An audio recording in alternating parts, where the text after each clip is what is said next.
사도 요한은 오늘 시간적 그리고 장소적인 개념을 가지고 오늘 본문을 시작하고 있습니다.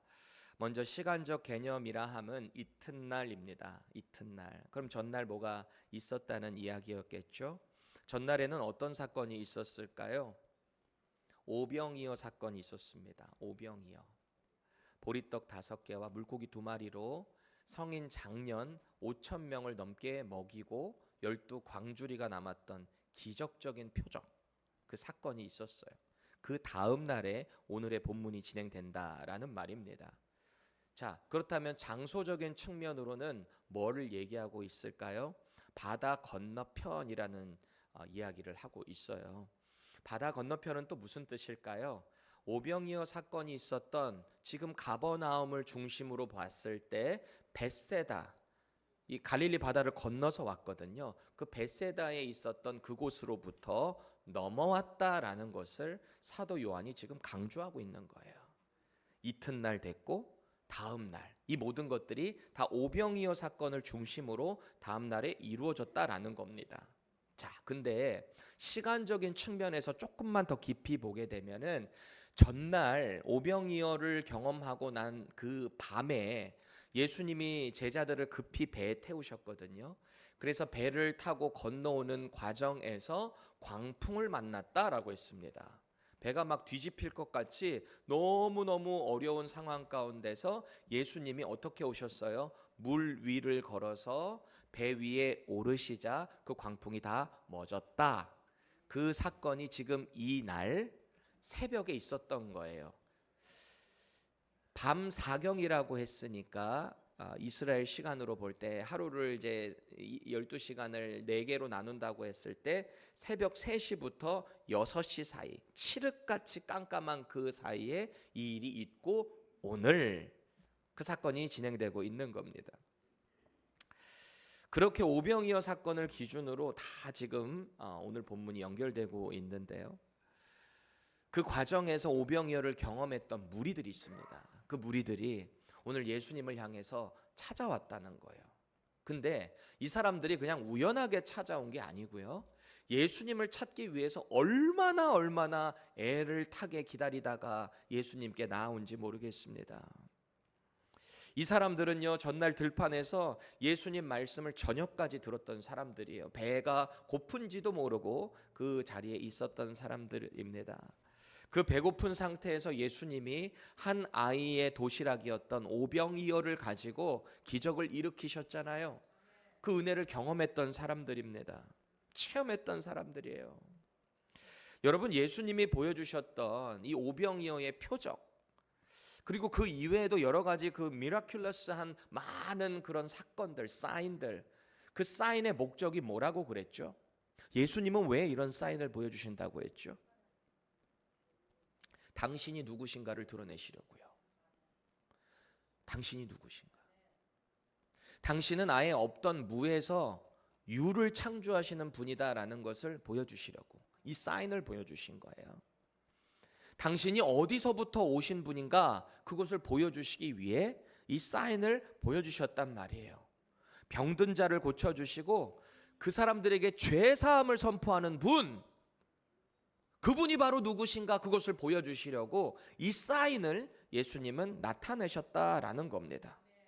자연 만물을 꾸짖으셨을 때 그 자연 만물이 예수님의 그 말씀 꾸짖음 앞에 복종하고 순종하는 모습을 보여주시기 위해. 왜요? 그거를 바라보며 저분은 도대체 누구시기에 자연 만물도 저에게 복종하는가, 이거를 나타내 주시려고요. 그렇게 예수님은 당신의 하나님 되심, 그리고 하나님의 아들 되심, 이 땅에 메시아로 오셨다라는 그 사실을 사람들에게 표적을 통해 보여주시기 원했던 겁니다. 그 중에 하나가 오병이어였던 거예요. 그런데 오늘 예수님을 찾아온 무리들을 생각해 보실래요? 그냥 1차원적인 그런 체험에만 머물러 있는 사람들 같습니다. 오병이어를 경험했을 때 이 사람들은 얼마나 황홀했겠어요. 여러분 생각해 보세요. 배가 고파요. 아유, 오늘은 굶어야 되겠다. 예수님 쫓아서 끝까지 있다가 집에 가서 좀 먹어야지, 이렇게 생각을 했는데 예수님께서 축사를 하시고 나눠줘라. 그것도 그냥 나눠주는 게 아니에요. 에이 너는 요만큼만 먹어가 아니에요. 원하는 만큼 가져가서 먹게 했단 말이에요. 그렇게 배부르게 먹었다는 거예요. 사람들이 얼마나 황홀했을까요? 저분이야말로 우리의 실제적인 필요를 충족을 채워주시는 메시아구나, 우리의 왕이구나. 사람들이 억지로 예수님을 막 끌어다가 왕으로 추대하려고 했다라는 것입니다. 이들은요, 예수님이 왜 저 바다 건너편에서 자리를 급하게 떠나셨는지 관심 없어요. 왜 제자들을 급히 배에 태우셨는지 이 무리들은 관심이 없다는 거예요. 예수님이 왜 그렇게 무리의 환호 가운데 심취해 있던 제자들을 막 재촉하셔서 건너편으로 보내셨는지 이 사람이 알 턱이 없죠. 이 무리들이 말이죠. 그저 자기들이 경험한 그 표적에 취해가지고 어떻게 하면 또 얻을 수 있을까? 어떻게 하면 또 신비한 체험을 경험할 수 있을까? 여기에만 집중되어 있다는 겁니다. 우리 신앙생활도 마찬가지예요. 신비한 체험에만 머물러 있으면 안 돼요. 그 체험을 통해서 말씀을 보셔야 되고요. 말씀의 진리, 원리를 통해서 내가 자꾸 성숙한 신앙으로 나아가야지 뭔가 내게 주어지는 실제적인 그 욕구만 채우기 급급하십니까? 그래서 신앙이 성장 안 하는 거예요. 오늘 말씀을 통해서 저와 여러분들의 신앙에 좀 진지한 점검이 있기를 바랍니다. 나는 뭘 그렇게 지금 찾아 헤매고 있는 거지? 나는 뭘 그렇게 하나님께 간절히 기도하고 있는 거지? 그게 하나님의 영광을 위한 것인가? 내가 혹시 나도 오늘 이 오병이어를 체험하고 예수님을 찾아 헤맸던 이 무리들과 같은 모습은 없는가? 말씀에 찔림이 있으시기를 바라고요. 결단이 있기를 축원합니다. 우리가 오늘 본문을 좀 이해하기 위해서는 전날 밤에 이 오병이어를 경험했던 무리들의 카메라로 좀 돌아갈 필요가 있어요. 그들의 시선으로 그 현장을 볼 필요가 있다라는 겁니다. 우리 22절에서 25절을 세 번역으로 같이 한번 읽어볼까요? 시작. 그 다음 날이었다. 바다 건너편에 서 있던 무리는 거기에 배 한 척만 있었다는 것과 예수께서는 제자들과 함께 그 배를 타지 않으셨고 제자들만 따로 떠나갔다는 것을 알았다. 그런데 디베랴에서 온 배 몇 척이 주님께서 감사기도를 드리고 무리에게 빵을 먹이신 곳에 가까이 닿았다. 무리는 거기에 예수도 안 계시고 제자들도 없는 것을 알고서 배를 나누어 타고 예수를 찾아 가버나움으로 갔다. 그들은 바다 건너편에서 예수를 만나서 말하였다.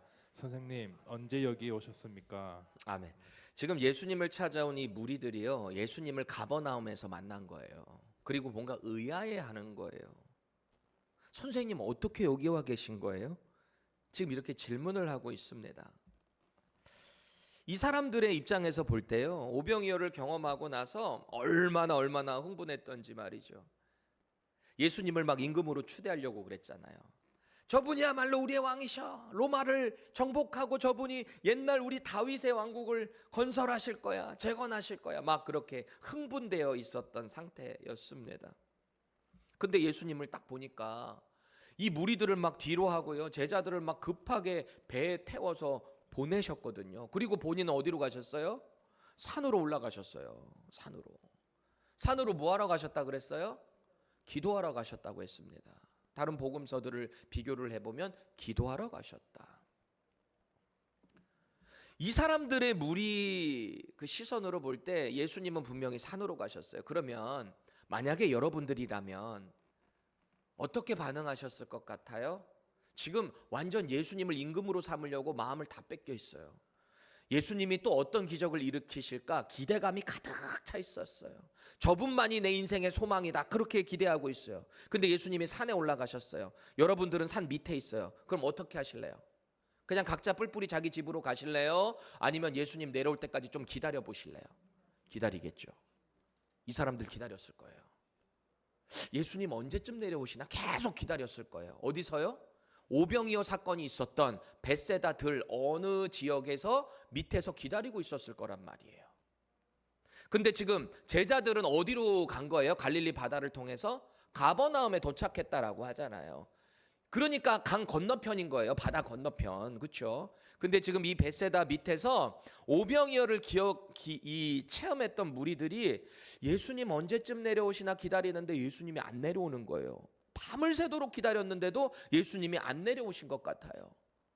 그러니까 사람들이 이상하다 하다가 마침 이 벳세다 지역으로 배가 몇 척이 딱 들어오니까 이걸 타고 빨리 예수님 있는 가버나움 쪽으로 가봐야 되겠다라고 해서 급하게 넘어온 겁니다.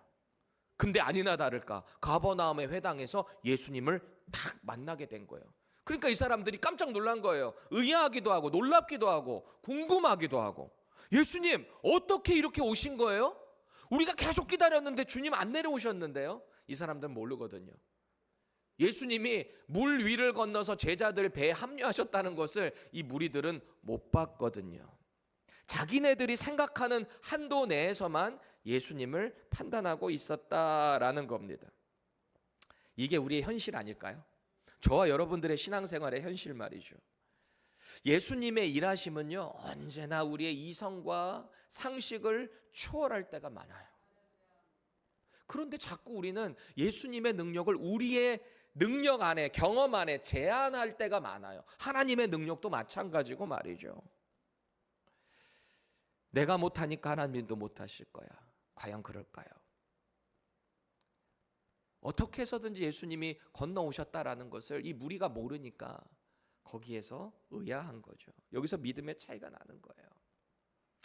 그래서 사도 요한이요, 이 무리들의 모습을 반영하면서 배에 물 위를 걸어서 합류하셨다는 것을 강조하고 있는 거예요. 무리들은 모르지만 제자들은 알고 있잖아요. 제자들은 그렇게 이런저런 경험을 통해 제자 훈련되고 있는 겁니다. 은혜 안에 자꾸 머무르셔야 돼요. 그래야 이런 체험을 하고 믿음도 이렇게 달라지는 것 아니겠습니까? 동시에 사도 요한은 오늘 이것을 반영하고 있어요. 이 무리들이 예수님을 얼마나 간절히 찾았는가, 얼마나 간절히 찾아 헤맸는가. 오죽하면 그냥 배 오는 대로 그 배 타고 가버나움으로 넘어온 거 아닙니까? 누구 만나려고요? 예수님 만나려고요. 여러분이 만약에 예수님의 제자인 상태에서, 당시에 12제자인 상태에서 이 오병이어를 경험했던 무리들을 봤을 때 무슨 생각이 드셨을 것 같아요? 여러분 뭐라고 생각했을 것 같아요? 아이고, 저 사람들 참 열정 대단하네. 역시 이제 보는 눈이 생겼나 보지? 이게 바로 우리 선생님이셔. 내가 모시는 선생님이야. 그래도 그대들 참 열정이 대단하네. 칭찬해. 이런 마음이 있었을지 몰라요. 감동받았을지 몰라요. 열정을 가지고 주님께 찾아왔으니까 말이죠. 그런데 예수님의 눈에 비치는 이 오병이어를 경험한 무리들은요, 전혀 다르게 보이는 거예요. 전혀 다르게. 26절입니다. 예수께서 대답하여 이르시되 내가 진실로 주님이 진실로 말하는 것은 진짜라는 얘기예요. 완전 강조하시는 거예요. 진실로 너희에게 이르노니 너희가 나를 찾는 것은, 이 너희가 누구예요? 지금 오병이어를 경험하고 예수님께 나온 그 무리들을 향해서 말씀하시는 거예요. 너희들이 나를 찾은 것은 표적을 본 까닭이 아니요 떡을 먹고 배부른 까닭이로다. 주님이 이렇게 평가를 하고 계세요. 예수님은 그들의 마음을 훤히 꿰뚫고 계셨어요. 지금 무슨 의도를 가지고, 무슨 동기를 가지고 주님께 나왔는지 말이죠. 제자들은 알 턱이 없죠. 근데 주님은 아세요. 이들은 오병이어의 그때 그 기적, 그 떡, 실제적인 양식, 음식, 그것을 경험했기 때문에 그저 육체적인 필요 때문에 또 찾아왔다는 거예요. 또 예수님은 하나님이시거든요. 그래서 우리가 무슨 생각을 하는지 딱 보면 다 아세요. 그러니까 종교 지도자들이 겉으로는 거룩한 척하지만 속에 아주 더러운 죄악이 들어있다는 거 다 아시잖아요. 그러니까 이 회칠한 무덤아, 이 독사의 자식들아, 독서를 퍼부으셨던 거 아니에요? 견디기 힘드시다는 거예요. 근데 일반 사람들이 그분들을 볼 때는 어때요? 와, 거룩하신 분, 종교 지도자들, 주님에게는 다 보이는 거예요. 예수님께서 우리의 모든 생각과 뜻을 다 아신다는 것은 1차적으로는 우리에게 복이에요. 왠지 아세요? 내가 지치고 힘들고 너무너무 괴로움 가운데 있을 때 그저 아버지, 예수님, 주여, 주여. 흐느껴 올 때 굳이 내가 말하지 않아도 우리 주님 다 아세요. 우리 무슨 생각하고 있는지 다 아세요. 그래서 그게 우리에게 복이에요. 하나님께 기도를 하는데 내가 이 기도는 빼먹어서 하나님이 그것을 스킵하셨다. No way. 다 아세요, 다 아세요. 우리의 필요에 따라 충족을 다 채워주시는 분이 우리 여호와 하나님이시고요. 그 기도를 중간에서 전달해 주시는 그분의 이름으로 받아주시는 분이 우리의 예수 그리스도이십니다. 동시에 예수님이 우리의 모든 생각과 뜻을 다 아신다는 건 무서운 일이에요. 우리가 아무리 겉으로 거룩한 척하고 성결한 척하고 신앙생활 잘하는 척해도 우리 주님은 우리의 마음을 다 아시니까 무서운 겁니다. He watches us. He watches you. 그래서 때때로 저도 우리 자녀들이 말 안 듣고 할 때 I watch you 이러거든요. 무서운 거예요. 예수님은 오늘 그렇게 당신을 애타게 찾아온 무리들을 맞이하시면서 그들을 질책하시는 거예요. 너희들 너무 세속적이다. 너무 육신적인 것만 구하고 있구나 말이죠. 사실 예수님은 지금 오병이어를 경험하기 전에도 이 사람들이 원래 병자들 고치는 거 보고 왔다는 거 아셨거든요. 오병이어의 그 들판으로 나올 때 이들이 병자들 고친 그 표적 보고 그 표적을 구하기 왔다는 거 아셨어요. 그럼에도 불구하고 예수님은 그들에게 긍휼을 베풀어 주셨잖아요. 음식 제공해 주셨잖아요. 그게 은혜죠.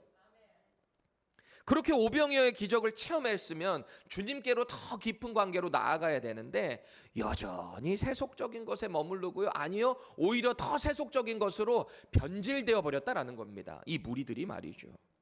그래서 지금 예수님 찾아온 이유가 그냥 먹을 거, 육신의 정욕, 그거 채우기 위해서 왔다라는 것을 주님이 딱 지적하시잖아요. 우리를 돌아봐야 돼요.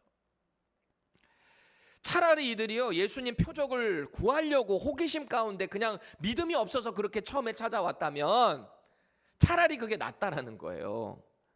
왜냐하면요 유대교 공회원이었어요. 리더십의 거의 최위에 있는 한 명이었던 니고데모. 여러분 생각해 보세요. 예수님께 밤에 몰래 찾아왔던 그 니고데모.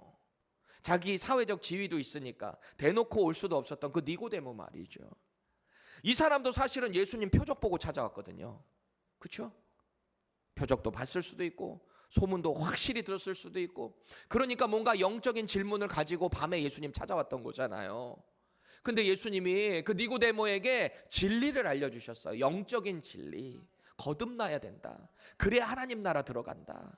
그것은 신비한 것이다. 마치 바람이 어디 들어와서 어디로 가는지 모르는 것처럼 성령의 사람들은 다 그렇게 나는 거다. 중생하는 거다. 그 말씀하셨잖아요. 아마 그 이후에도 니고데모는요 대놓고 예수님 제자처럼 다니지는 않았던 것 같아요. 사회적 지위도 있고 말이죠. 그런데 결정적으로 언제 자기의 믿음을 확 드러내요? 예수님 십자가에 죽으셨을 때 제자들 다 뿔뿔이 도망가고 흩어지고 누구 하나 내가 예수님의 제자입니다 말하지 못할 그 상황에 니고데모가 예수님의 시신을 가져다가 왕의 장례를 치릅니다. 자기가 타겟이 될 수도 있음에도 불구하고 표적을 찾으러 왔지만 진실된 제자의 길을 걸어가는 거 아닐까요? 근데 오늘 이 무리는 그러지 못했다라는 겁니다. 영적 진리는 관심도 없고요. 그저 먹을 것, 육신의 정욕, 이거에만 관심이 있으니까 오늘 주님이 지적하신 거예요.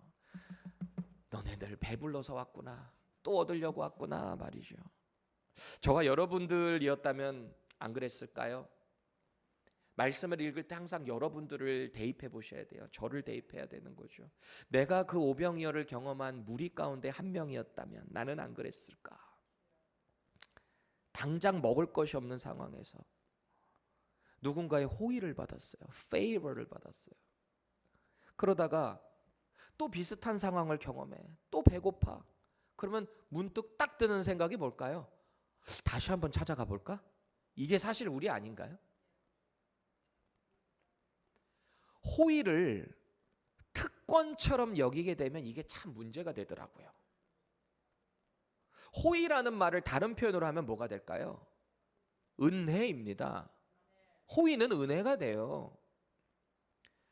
내가 원한다고 그 호의를 받는 게 아니라 주는 사람이 그거를 베풀어 줘야 그게 호의가 되는 거잖아요. 은혜도 마찬가지 아니겠습니까? 받을 자격이 없는 상태에서, 그런 상황에 처한 상태에서 누군가가 나를 도와주고 은혜를 베풀어 주는 것, 그게 호의입니다. 그래서 신약 성경에 보면은 이 호의라는 단어와 은혜라는 단어가 혼용돼서 쓰이는 걸 보게 되는데, 그 헬라 단어가 카리스라고 하는 단어예요. 카리스. 여기서 카리스마, 은사가 나오고요. 이 카리스가 은혜라는 뜻이에요. 그리고 이전에 또 카라라고 하는 단어도 있거든요. 카라는 뭘까요? 기쁨입니다. 기쁨. 헬라 단어가 이렇게 연결되어 있어요. 자, 근데 이 카리스라는 단어를 보면 은혜, 친절, 호의, 감사, 혹은 매력, 이렇게도 해석이 됩니다. 신약 성경의 이 카리스라는 단어. 자, 생각해 보세요. 예수님께서 들판에 굶주린 무리들에게 오병이어의 기적을 베풀어 주셨어요. 이거 호의죠? 은혜죠? 전혀 기대하지 못했는데 받은 거잖아요. 그럼 예수님은 그 호의를 통해서 그 무리들에게 뭘 가르쳐 주기를 원하셨을까요? 이 호의에만 머물지 말고 내가 누군지 좀 제대로 깨달아라. 이 은혜를 통해서 내가 너희들에게 하고자 하는 영적 진리를 바로 깨달아라. 예수님은 그거 아니셨을까요? 근데 이 사람들은 여전히 그 표적, 호의만 어떻게든 더 얻으려고 집중되어 있다라는 겁니다. 우리도 마찬가지예요. 신앙생활하면서 매일 초자연적인 그런 호의만 자꾸 구하시게 되면은 말씀을 통한 삶의 훈련은 기피하게 돼요. 우리가 어떻게 사실 초자연적인 기적만 매일매일 경험하면서 살겠어요. 이 영적 전쟁터 삶의 현장에서 때로는 괴롭고 때로는 절망적이고 때로는 넘어지고, 이게 반복되면서 말씀으로 자꾸 우리가 다져져 나가는 거 아닐까요? 우리 가정 현장에서, 우리 삶의 직장 현장에서 말이죠. 믿음으로부터 오는 하나님의 은혜와 호의를 잊어버리고요, 그저 내 경험과 만종반 쫓게 될 때 그게 바로 어린아이 신앙이 되는 거예요. 자신에게 물어야 돼요. 저와 여러분은 예수님을 믿는 믿음으로 얻은 이 구원, 이게 결정적인 호의 아닙니까? 하나님이 우리에게 주신 호의, 은혜, 카리스. 이 카리스를 정말 풍성하게 누리고 계신가요? 아니면 뭐가 자꾸 부족해서 하나님께 떼부리고 있고, 이 호의보다 뭔가 더 다른 거 달라고, 왜 나한테만 이러냐고 혹시 투정 부리고 계시질 않나요? 주님 처음 만났을 때 그저 감사해서 세상이 아름다워 보이고, 저 이제 앞으로 모든 것 다 할 수 있어요, 하나님이 내게 주신 은혜에 감사해서 저는 모든 것을 하나님께 올려드릴 겁니다, 제 인생을 올려드리겠습니다, 이런 고백하신 적 있으세요? 그 고백은 지금 안녕하십니까? 우리가 예수님 믿는다 하면서도 여전히 이 세상의 안정감, 성공, 건강, 자녀의 잘됨, 이런 것만 추구하잖아요. 오늘 예수님이 이 무리에게 하는 질책이 우리에게 쏟아질 겁니다. 너희는 배부르기 때문에 나에게 왔다. 여전히 육신적인 것만 쫓고 있구나. 물론 우리가 신앙생활 한다고 해서 이 모든 걸 포기하고 살라는 말 아니에요. 침례 요한처럼 그렇게 막 따로 외톨이처럼 그렇게 살아가라는 말 아닙니다. 세상에서도 성공하셔야죠, 건강하셔야죠, 돈도 많이 버셔야죠, 영향력도 키우셔야죠. 근데 그 모든 것이 하나님의 영광을 위한 것이 된다면 why not? 본질을 바로 잡으셔야 돼요. 이 표적의 진리를 회복하셔야 돼요. 이 카리스의 은혜를 다시 하나님께 올려드릴 수 있는 저와 여러분들이 되기를 축원합니다. 우리가 하나님의 은혜를 깊이 경험하게 되잖아요. 진짜 그렇게 되면 자꾸 하나님의 은혜만 받으려고 하지 않아요. 내가 어떻게 하면 이 한량없는 은혜에 보답할 수 있을까? 내가 어떻게 하면 하나님의 기쁨이 될 수 있을까? 아까 카라라 그랬잖아요. 카리스가 우리에게 임하있으면 카라, 기쁨이 하나님께 다시 올려져야 되는 거거든요. 뭘 통해서? 하나님이 우리에게 카리스마, 은사로 허락해 주신 그것을 통해 우리 각자의 탤런트를 가지고 이 카라를 충만하게 우리 안에 채운 상태에서 하나님께 다시 카리스, 그 은혜를 올려드려야 되는 거예요. 이 선순환인 거예요. 선순환. 그렇게 하면요, 하나님이 우리 안에 막 기쁨을 채워주세요. 꼭 기억하세요. 수동적이기만 한 신앙생활은요, 성장이 느려요. 뭐 받으려고만 하는 신앙생활, 성장이 늦어요. 제가 사실은 원래 이 원고를 쓰다가 수동적인 신앙생활은 절대 성장하지 못합니다, 원래 이렇게 썼거든요. 근데 가만히 생각을 해보니까 그것도 나의 교만일 수 있겠더라고. 수동적이어도 하나님이 하시면 성장시키겠지, 이런 마음이 또 들어서 제가 좀 수정을 했습니다. 그런데 확실한 건 느려요. 적극적이게 신앙생활하는 사람이랑 분명히 차이가 있습니다. 오늘 보세요. 예수님 측근에서 직접 보는 사람들하고 멀리 떨어져서 보는 사람 같을 수가 없잖아요. 질문 드려볼까요? 여러분 지금 신앙생활하는 거 재밌으세요? 자신에게 물어보세요. 답변해보세요. 신앙생활 재밌으세요 지금? 교회 나오는 거 재밌으세요? 재미없다면 왜 재미없는 것 같으세요? 우리가 뭔가의 재미를 느끼려면 그 일에 대한 관심과 집중과 그리고 제일 중요한 열심이 있어야 돼요.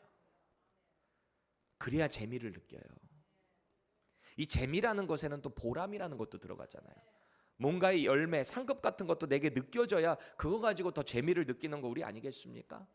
골프 좋아하시는 분들 왜 그렇게 골프를 나가요? 뜨거운 대낮에. 저는 텍사스에 살 때 그 뜨거운 태양에 왜 저렇게 골프들을 치고 다니시나 난 너무 신기하더라고. 그거 누가 상 준대요? 뭐 안 돼요? 근데 그거 그렇게 다녀요. 왜요? 재밌는 거예요, 이분들은.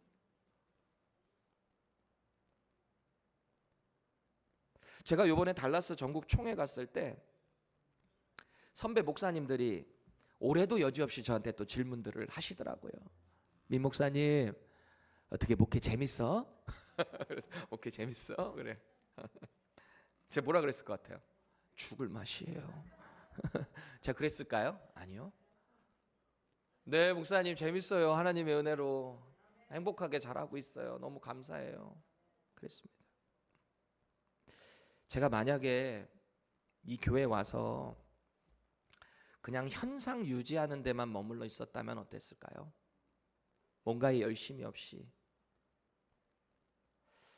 어떻게 하면 이 예배에 우리 기름 부으심이 있을까? 성령 하나님의 은혜가 있을까? 저는 예배에 정말 집중을 많이 하려고 합니다. 모든 예배, 목요 성령 집회, 우리 토요 새벽에, 우리 주일 예배에, 또 여러분의 모든 매일 드리는 이런 개인 기도에도 여러분들의 정말 기름 부으심이 있었으면 좋겠어요. 성령에. 부단히 애를 많이 써요. 연구도 하고 기도도 하고 다른 선배 목사님들의 교회들도 한번 보고 끊임없이 간구를 하고 있어요. 여러분도 마찬가지예요. 우리가 자꾸 좀 더 하나님의 은혜를 적극적으로 사모하고 또 감사로 반응하잖아요. 그렇게 할 때 신앙생활이 재밌어요. 자꾸 교회 가고 싶어진단 말이에요. 우리에게 이런 역동적인 신앙의 체험이 있기를 축원합니다.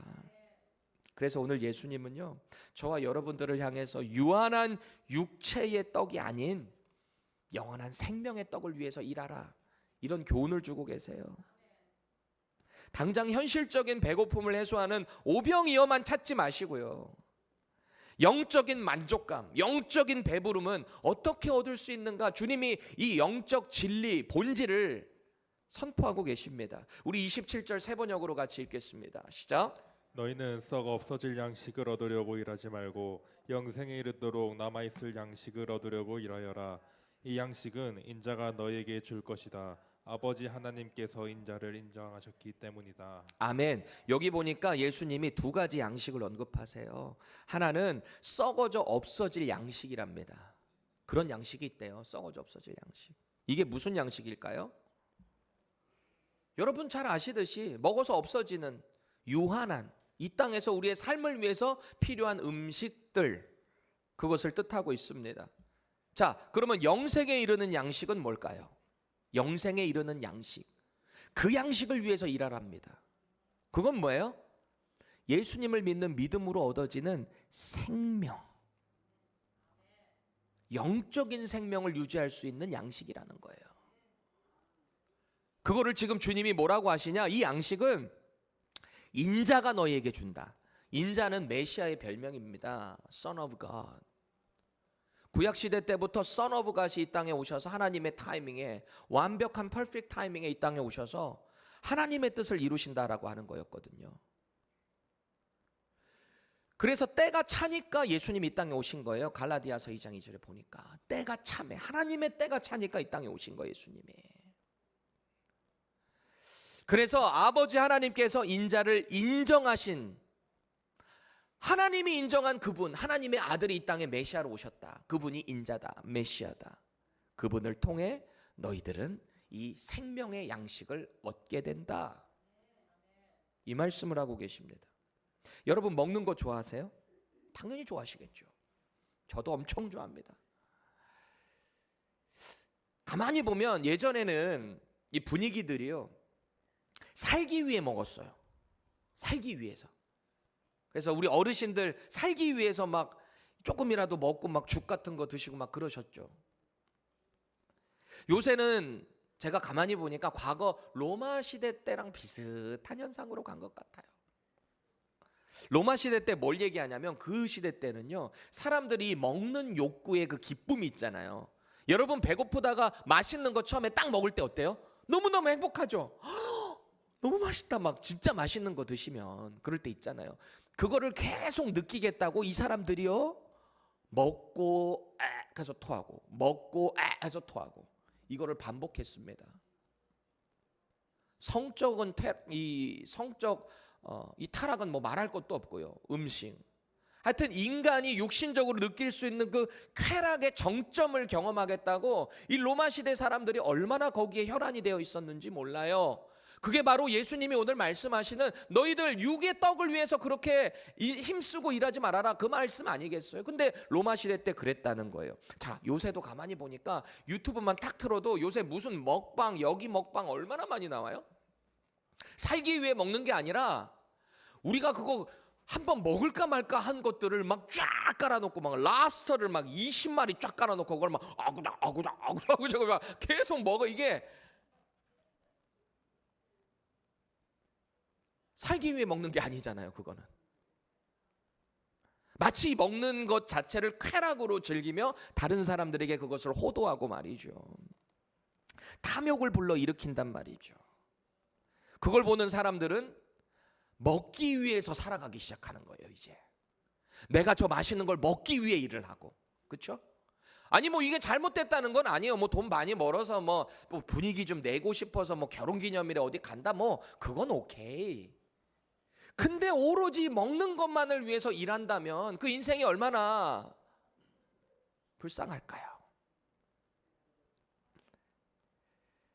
영생을 위한 양식도 분명히 존재한다는 거예요. 그래서 그것을 위해서 힘쓰라라는 말을 오늘 주님이 하세요. 여러분, 예수님이 이 땅에 오시기 전에 한 700년 전쯤 그때 활동했던 선지자가 이사야가 있습니다. 이사야 선지자 아시죠? 이사야 53장에 보면 유명한 구절이 나오잖아요. 뭐가 나와요? 메시아로 오실 그 예수님에 대해서 쫙 나열이 되어 있습니다. 누가 봐도 예수님이구나라는 것을 알 정도로 예수님이 오시기 700여 년 전부터 이미 하나님의 영감을 받아서 이 땅에 오실 구원자 메시아에 대한 예언을 했단 말이에요. 그러니까 지금 유대인들 그 이사야 53장 못 읽게 한다는 거 아닙니까? 랍비들이 오해에 빠질까 봐. 왜 그게 오해예요? 그게 진리인데 자기네들이 종교적으로 안 믿게 하려고 그렇게 하는 거죠. 하나님께서 그 메시아를 통해 영생을 허락하게 되신다라는 것을 선언한 거 아닙니까? 그리고 나서 54장, 55장에 보면은요, 이런 말씀이 나와요. 55장 1절에서 3절 우리 세 번역으로 읽겠습니다. 시작. 너희 모든 목마른 사람들아 어서 물로 나오너라. 돈이 없는 사람도 오너라. 너희는 와서 사서 먹되 돈도 내지 말고 값도 지불하지 말고 포도주와 젖을 사거라. 어찌하여 너희는 양식을 얻지도 못하면서 돈을 지불하며 배부르게 하여 주지도 못하는데 그것 때문에 수고하느냐. 들어라, 내가 하는 말을 들어라. 그리하면 너희가 좋을 것을 먹으며 기름진 것으로 너희의 마음이 즐거울 것이다. 너희는 귀를 기울이고 나와서 나에게 어서 들으라. 그러면 너희 영혼이 살 것이다. 내가 너희와 영원한 언약을 맺겠으니 이것은 곧 다윗에게 베푼 나의 확실한 은혜다. 아멘. 여러분 이거 읽으시면서 무슨 마음이 드셨어요?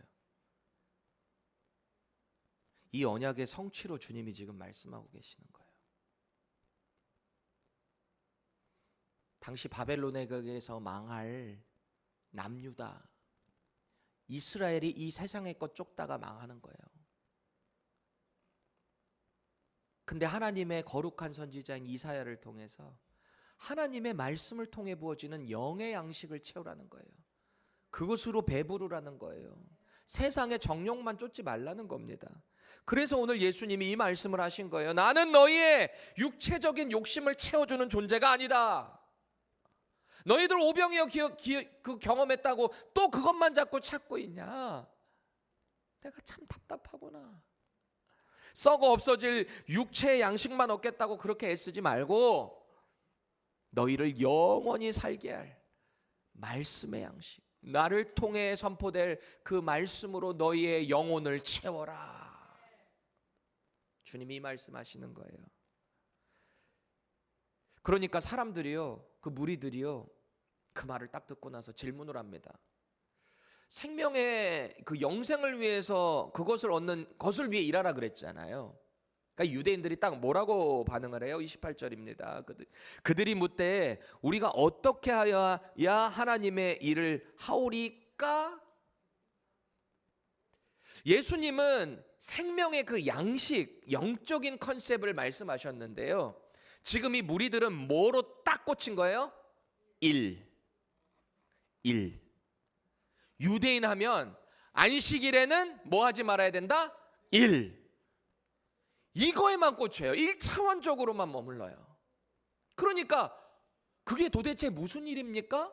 하나님의 일이 도대체 뭡니까? 어떻게 해야 영적인 양식을 채울 수 있습니까? 이렇게 질문을 한 겁니다. 솔직히 지금도 인간이라는 존재는요, 본성적으로 내가 뭔가를 열심히 해야 하나님이 나를 인정하실 거야. 우리 그렇게 생각하죠. 교회에서 내가 뭔가를 막 열심히 해야 하나님이 나를 기뻐하시고 상 주실 거야. 물론 여러분들이 어떻게 헌신하고 봉사하느냐에 따라 분명한 약속입니다. 하나님 나라의 상급이 있습니다. 그런데요, 여러분 복 받겠다고 그 일을 하는 거하고 하나님이 부어주신 은혜에 감사해서 일하는 거는 천지 차이예요. 달라요. 그 사역의 태도도 달라요. 세상의 모든 종교도 한번 보세요. 구원이라는 것이 외부에서 오는 것이 아니라 인간이 스스로 뭔가 노력해야지 얻는다고 생각하잖아요. 내가 뭔가 깨달아야, 내가 내 안을 자꾸 비워야, 내가 스스로 부처가 돼야 깨달은 자라는 뜻이거든요. 부처라는 말이. 그래야 내가 뭔가 대단한 영적 구원을 얻는 것처럼 말이죠. 그래서 누가복음 18장에 보면은 예수님을 찾아온 한 관원이 이런 질문을 했거든요. 선한 선생님이요, 일단 선생님이라고 높여드려요. 선한 선생님이요, 내가 무엇을 하여야 영생을 얻으리까? 이렇게 질문했습니다.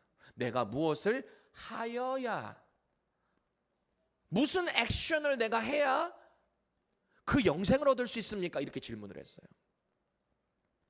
또 사도행전 16장에 보면은 바울과 실라가 2차 선교 여행 때 빌립보 지역을 갑니다. 여기가 마게도냐의 첫 성읍입니다. 여기에 가서 귀신 들린 여자 쫓았다가 그 주인이 고발해가지고 빌립보 감옥에 갇히거든요. 착고에 묶여 있고. 근데 거기서 바울과 실라가 뭐 했는지 아세요? 하나님 찬양해요. 땅에 지진이 나고 착고가 팍 다 풀려버렸어요. 거기 간수가 있을 거 아닙니까? 그 간수의 역할이 뭡니까? 죄수들 지키는 거잖아요. 근데 착고가 다 풀렸으니 그 사람들 다 도망갔다고 생각했을 거 아닙니까? 그 간수가 자살하려고 합니다. 멈추시오! 바울이 여기 아무도 안 나갔습니다. 그때 복음을 전해요. 그리고 간수가 온 가족이 예수 믿고 침례받아요. 그렇게 시작된 교회가 빌립보 교회예요. 리디아 자주장사 그 집에서부터 시작됐어요. 근데요, 그 과정이 있을 때 이 간수가 그 신비한 일을 보며, 바울을 보며 이런 질문을 하거든요. 바울과 실라 보면서, 선생들아, 내가 어떻게 하여야 구원을 얻으리이까? 여기도 어떻게 뭔가를 해야 구원을 얻습니까? 이게 세상의 컨셉이라고요. 그렇잖아요. 가만히 보면 예수 믿으면 구원받습니다. 예수의 십자가의 죽음이 바로 우리의 죽음입니다. 그분의 부활하심을 통해 우리도 함께 죄가 사라지고 그분과 함께 새로운 영생으로 부활합니다. 안 믿어요. 왜요? 너무 쉽거든요. 너무 심플하거든요. 왜? 세상의 컨셉은 뭔가 내가 고행을 하고 나를 비워내고 뭔가를 해야 얻는 게 make sense가 한데, 야, 이놈의 기독교는 그냥 믿기만 하라고 하니까 그게 안 믿어지는 거 아닙니까? 아니, 그렇게 할 거면 개나 소나 다 믿게? 개나 소나 다 못 믿어요. 일단 동물은 믿을 수가 없어요.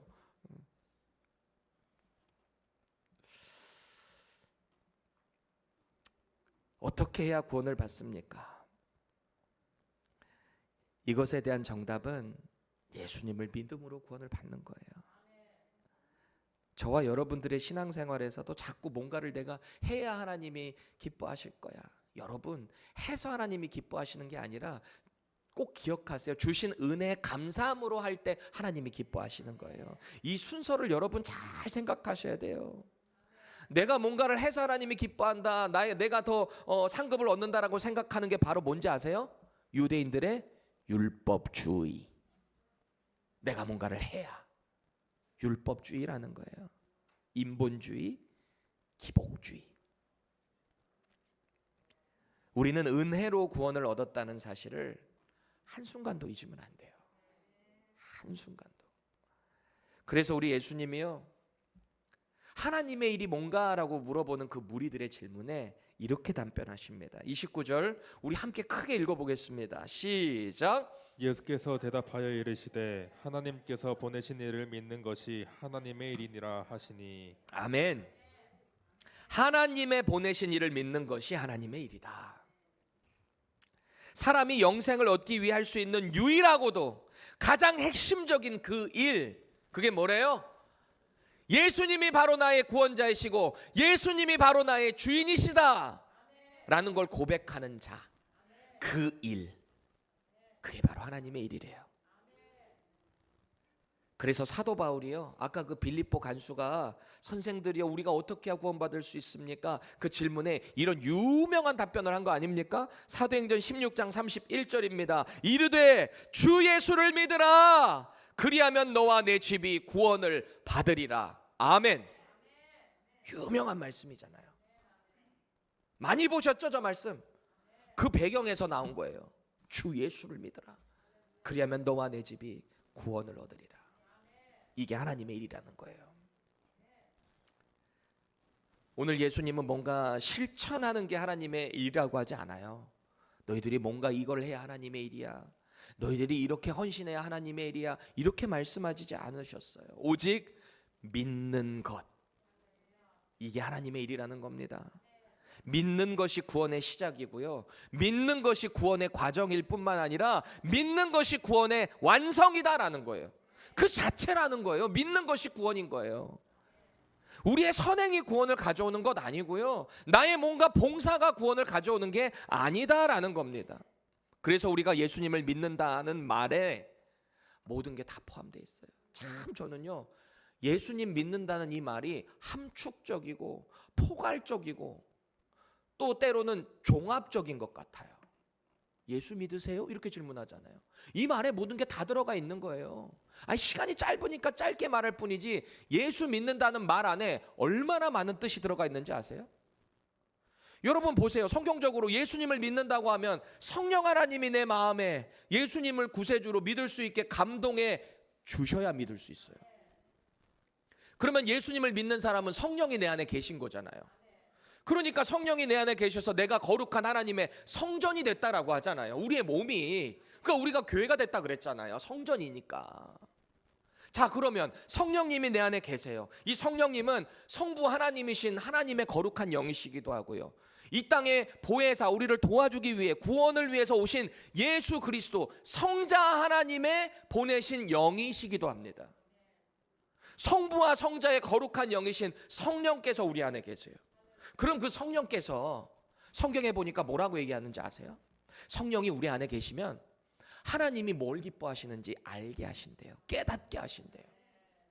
성령께서 하나님이 뭘 기뻐하시는지 그 일을 알게 하신다는 거예요. 근데 때때로는 이 일하면 하나님이 기뻐하실 것 같아. 내 마음에는 아는데 근데 그거는 내 영역 밖이야. 난 저걸 할 수가 없어. 여러분 그럴 때 있으세요?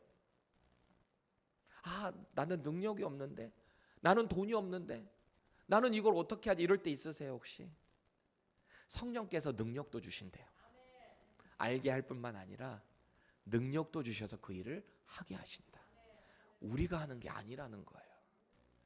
그 일에 하나님이 기뻐하신다라는 것입니다. 여러분 교회 나와서 봉사하고 헌금하고 교제하고 서로 섬기고 하는 거 너무너무 중요해요. 너무 중요해요. 믿음 안에 사는 게 참 중요해요. 그런데 무엇보다 가장 우선시돼야 되는 게 있어요. 그게 뭘까요? 내가 예수님 정말 잘 믿고 있나? 내 안에 정말 예수님 계신가?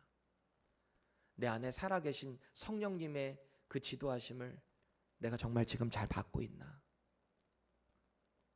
여전히 이 세상의 육신적인 떡만 쫓아 살며 그것을 위해 일하고 있지는 않은가?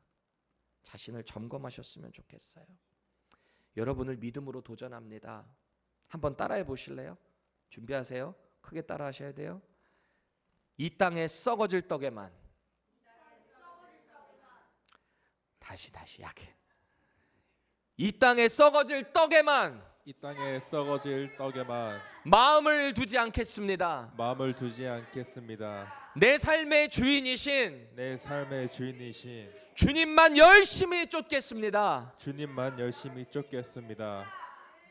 이 고백이 저와 여러분들의 고백이 되기를 축원합니다. 우리 함께 기도합시다.